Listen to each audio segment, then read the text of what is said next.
আসসালামু আলাইকুম। ইসিআর সাংবিধানিক প্রতিষ্ঠান নেই, বিএনপির দলীয় কার্যালয় হয়ে গেছে নাসিরউদ্দিন পাটোয়ারি।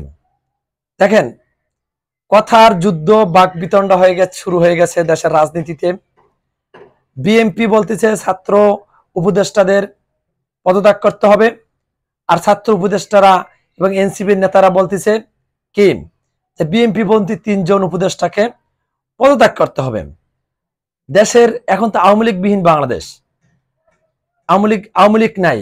তাহলে আপনারা জামাত বিএনপি একত্রিত হয়ে এনসিপি আপনারা একত্রিত হয়ে সরকার বিরোধী স্বৈরাচার বিরোধী আন্দোলন করছেন, আপনাদের ভিতরে এখন কেন একত্রিত নাই? ক্ষমতা নিয়ে এখন বাগবাটোয়ারা নিয়ে যুদ্ধ শুরু হয়ে গেছে। দেশে শান্তি ফেরানোর জন্য অবাধ সুস্থ নিরপেক্ষ নির্বাচন দরকার, জাতীয় সংসদ নির্বাচন দরকার। সেগুলো না তুলে আপনারা কি ভিন্ন স্থানীয় নির্বাচনের দিকে আগাচ্ছেন, স্থানীয় নির্বাচন নিয়ে দাবি করতেছেন। কিন্তু কেন রে ভাই? এখানে বর্তমান ইউনূস সরকারকে এমন একটা পজিশনে ফালিয়ে দিছে যে যার দাবিগুলো নিয়ে কি ঢাকা এখন একটা কি দাবি দেওয়ার নগরী হয়ে গেছে। প্রত্যেক দৈনিক আন্দোলন অবরোধ শুরু হয়ে গেছে। দেখেন ইশরাক হোসেনের ব্যাপারটা, সেখানে আদালত তাকে মেয়র ঘোষণা করছে, নির্বাচন কমিশনার প্রজ্ঞাপন জারি করছে, এখানে স্থানীয় সরকার মন্ত্রণালয় তাকে নিয়ে গড়িমসি করতেছে।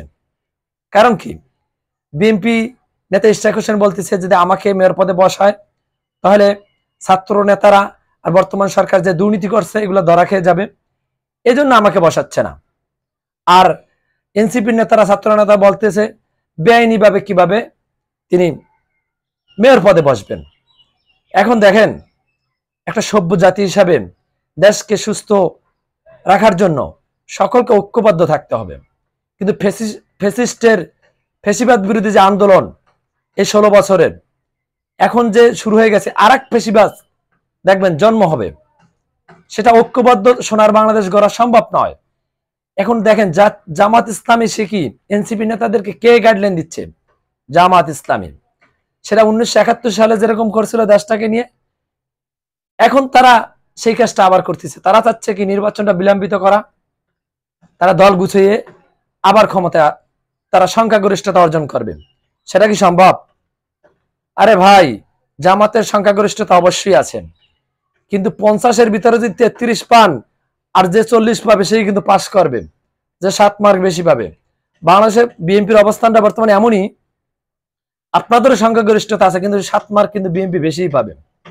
সুতরাং সরকার গঠন করবে এবং আপনারা যে একটা শক্তিশালী বিরোধী দল, সেটা হওয়ার সম্ভাবনা নাই। বর্তমান জামাতের সংখ্যাগরিষ্ঠতা আছে কিন্তু শক্তিশালী বিরোধী দল হওয়ার সম্ভাবনা নাই জাতীয় সংসদে। সেটা দেখবেন আগামী নির্বাচনে।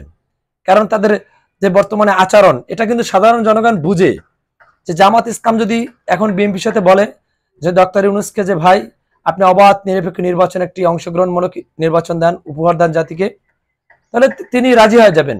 কিন্তু জামাত ইসলামের গরিমসির কারণে আজকের এই অবস্থা।